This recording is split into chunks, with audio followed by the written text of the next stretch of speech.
Thank you for tuning in to the Purdue-Notre Dame football preview show with our Purdue guy Jake Dunn and our Notre Dame guys Eric and Ryan Robinson.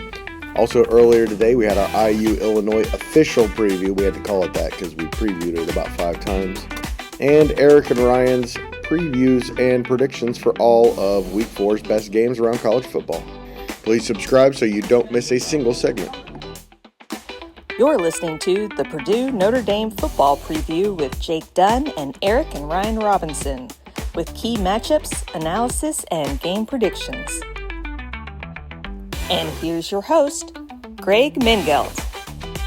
Welcome, Purdue fans and Irish fans, to the Central Indiana Sports Report for our Purdue-Notre Dame football preview.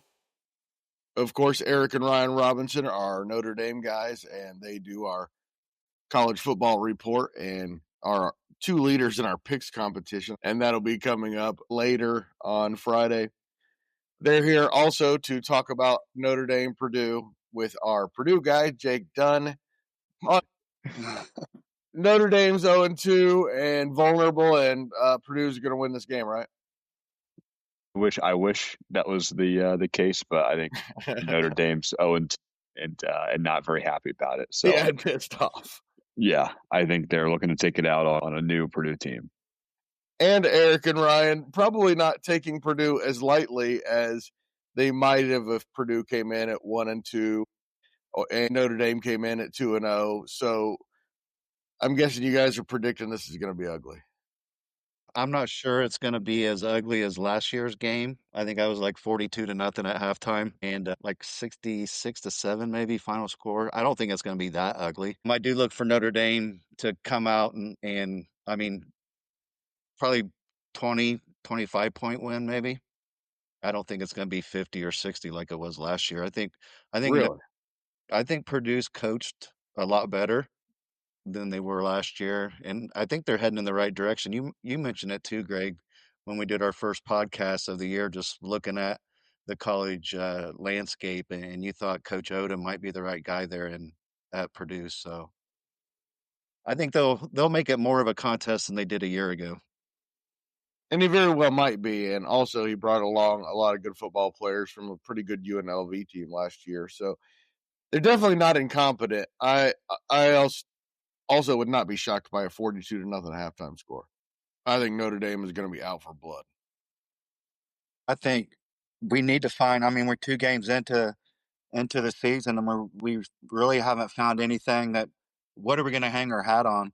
And we come into the season with the offensive line supposed to be, top 5 line in the nation, the best running back in the nation. And after 2 games, I'm sitting here like, what are we doing? Like, what? I mean, you're not going to hang your hat on that defense. They're terrible on defense, but let's get the offensive line going. Let's get the running game going. Let's get some confidence, get a win, and just keep trucking on along. But I think Purdue is capable of keeping this closer than maybe even Ryan thinks. I think our defense is going to let them in, keep them in the game for a little bit. Purdue can throw the football. They throw a bit more than we do. Good And receivers.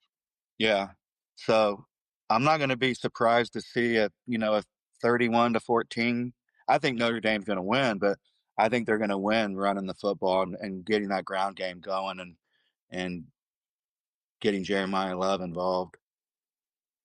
All right, Jake, I'm a Purdue fan, and the line is 25.5, and I would take Notre Dame 100 times. These two guys both think that Purdue's going to keep it within the margin. What about you? I'm right there with you, Greg. I think I'd take Notre Dame minus 25.5 there. I think they're mad. I think they're pretty upset with themselves after the start to the season they've had. 2 really heartbreaking losses, and I think they're looking at Purdue like a punching bag. So yeah, I would maybe that's just the Purdue fan in me, but I would take Notre Dame minus 25.5 there. It's crazy. The two Purdue people think that Notre Dame will cover. The 2 Notre Dame guys think Purdue. Isn't that just our pessimistic nature as fans? Eric and I are going against Notre Dame because we've watched them twice now, and we're not impressed. We're giving up 283 yards a game passing, and we're like 100 pass defense in FBS. It's just utterly shocking what's happened the first 2 games, and we almost won both of them. And you guys understand that Texas A&M and Miami are 2.5 levels better than Purdue, right? I realize that, and Eric, let me throw this out there to you because I needed something to not make me give up on the entire season. So I went back and I remember when the last time Notre Dame started a season 0-2, and it was Al Golden's first year. They went on the road, lost at Ohio State, came home and lost to Marshall. So they started out 0-2, and it was just like, who's this new defensive coordinator? He's terrible. And he ended up probably being the best coordinator Notre Dame's had in recent years. I think we could agree on that. And so I'm trying to hold out hope that this coordinator, Ash, might get his stuff in order, given the way Al Golden's started. What are your thoughts on that? Well, let me Al say Golden something hurt. real fast. Something else you can hang your hat on, guys, is that I predicted that Notre Dame would start 0-2 and make the playoffs. Although I will say this, the 2 best teams left on their schedule supposedly were going to be USC and Boise State, and I think they both stink. Yeah, Boise State looked terrible the time I saw him play. USC is not good. USC's leading the nation in total offense, so you got the number one Georgia offense. Southern against Georgia Southern, Purdue, and a FCS team. Right, but those defenses are similar to what we have right now. I'm telling you. Come on, guys. It's bad, Greg. Hey, look, this game last week, I was watching it and I kept saying to myself, we haven't put pressure on this kid one time. He just sat in the backfield and just waited for receivers to get open. And we didn't have a single tackle for loss and not a single sack that entire game. How can you do that with the way your defense was hyped up before the season started? We have no pressure on the quarterback. Zero. Do you guys think Purdue can actually win this game? No, I don't think they can win it. But like I said, when you look at a spread at 25.5, that seems like to Eric and I, that might as well be 40 with the faith we have in this defense so far. Because Jake, Purdue hasn't been awful. They're not, like we said last year, they were incompetent. Now they're at least competitive. So the way Eric and Ryan sound like this Notre Dame's awful, maybe we should be excited. I just can't get over the pass defense. We saw SIU put up 14 first quarter points. That's right. Against the secondary. USC was throwing all over them. And the person I think CJ Carr is pretty good. And even worse, Jake, is that USC ran all over Purdue, and USC has no run game. Well, at least we didn't think so.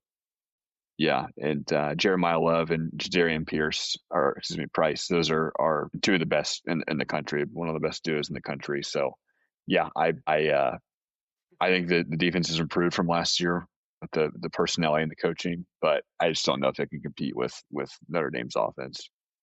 Yeah, guys, position for position, Texas A&M is better than Purdue at almost every single, and Miami. I know. This is what Notre Dame fans do. And okay, good. I'll be over it. And let's get to 1 and 2, and then I'll be like, okay, maybe we're going to be okay. But to go back to your 0-2 and make the playoff, I don't think this team has it in them to win 10 in a row. I'm not Doesn't seeing look like it. I'm not seeing it from this guys. There's no fire. I don't see urgency. Even when they score, you don't see like everyone committed, like everyone together. You don't see it. I haven't seen it yet. I think there's at least one more loss coming down the line. USC at Arkansas.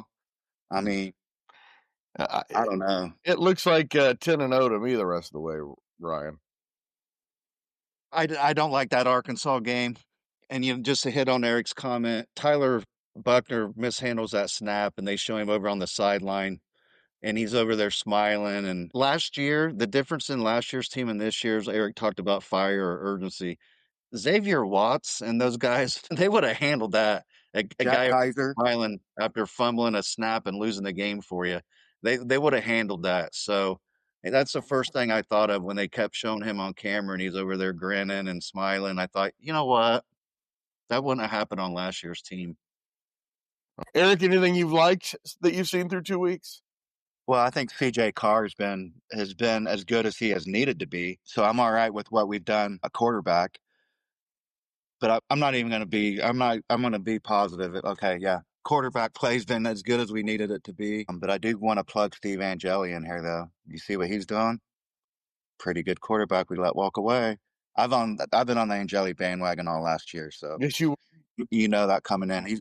He's leading the nation in passing yards. I'm just saying, for a pretty bad Syracuse team. But anyway, yeah, I think CJ Carr's been good enough. It's everything else, that has been down. We should be 10 winnable games ahead of you. Exactly. Jake, what have you seen from Purdue that you've liked the most so far?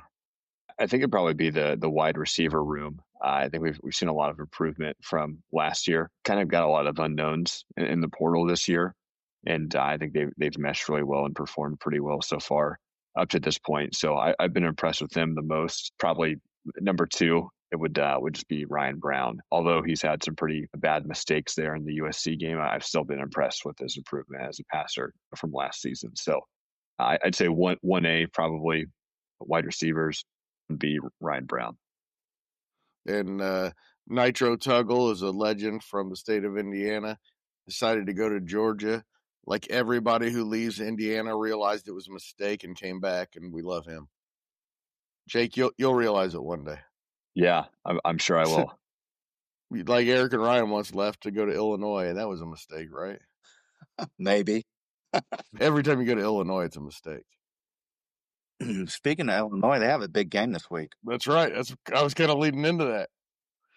We're going to be talking about that a little later today on our college football picks. And I wrote a song this week, guys. I don't know if you know this, but it's called Hoosiers by 3 touchdowns.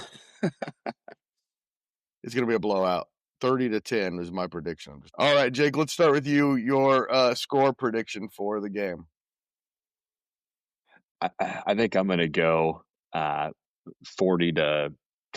I mean, I just don't really see a lot of opportunity here for Purdue to score. I mean, I know the defenses look kind of weak here for Notre Dame, but maybe it's just the pessimist in me. Not really thinking that there's going to be a lot of touchdowns here for the Boilers, but I think Purdue's going to struggle here. It's their first. You could call USC a test, but if you don't think they're that good of a team, then this is truly their first real test. Yeah, against Notre Dame here at Notre Dame too. In South Bend, exactly right. Eric, my prediction is 48-10. Yours? Wow, I was going to go 40-10. So I think Notre Dame takes care of business, but I want to see that offensive line get going and get this running game going. Averaging 3.4 yards a carry, that's not good enough. Not with those 2 running backs. No way. It'll be 9 yards this weekend, Ryan. I hope. Your prediction, Ryan? So my final score prediction: Notre Dame 41-13. So none of us picked a competitive game. Well, what I think's funny about it is Eric and I both said I doubt we cover the spread, and then our prediction had to cover it by 10. You guys got more positive throughout the podcast. Yeah, it just goes to show you when you have to deal with your brain or deal with your heart. At this point, though, Jake and I are using our brain with football picks because we've seen it for too long. When it comes to basketball, it might be different. Yeah, I think basketball will be a little more emotional, but for this Purdue team, if they can just keep covering the spread, me personally, I think I'd be okay with that. Yeah, if they play within 20 this game, I think there's something to be a little excited about. Yep, absolutely. All right, Eric, Ryan, and Jake Dunn, thank you so much for joining the Central Indiana Sports Report for our Notre Dame Purdue preview. Everybody tune in later Friday for Eric and Ryan's previews and predictions for this weekend in college football. Thanks, guys. Thank you. Thank you. Boiler up.